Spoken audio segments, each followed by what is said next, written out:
For many who have been followers of Jesus for a while, like I was, the topic of Father and Son are familiar, while the Holy Spirit often remained more mysterious, even suspicious. We hear this Holy Spirit language and it becomes something different or other. We don't know what to do with it. We go from the seeming objective doctrines of Christianity to what seems a lot like subjective experiences.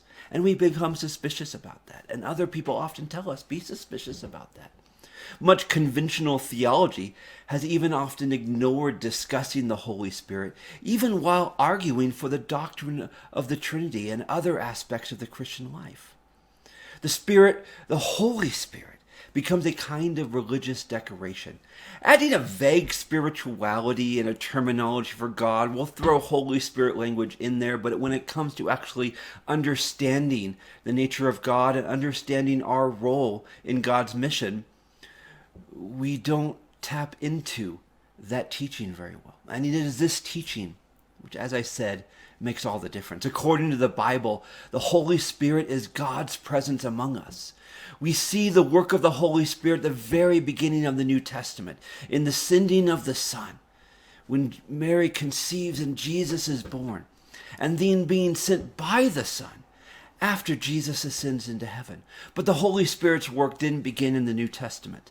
All through the Old Testament, we see the Holy Spirit working, empowering people to fulfill the mission that God has. That is a mission that continues, that we've been invited into. When we enter into the salvation won for us by Christ, we enter into a new experience of life. We are given new freedom. We're freedom from the past and freedom for the future in which God is making all things new.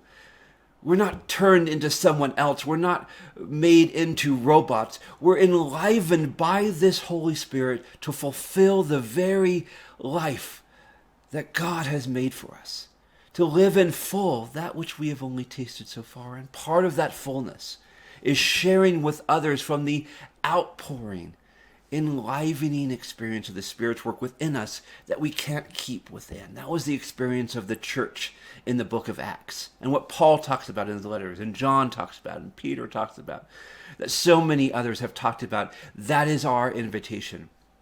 We are commissioned by Christ and empowered to participate in God's plan by the Holy Spirit's presence with us.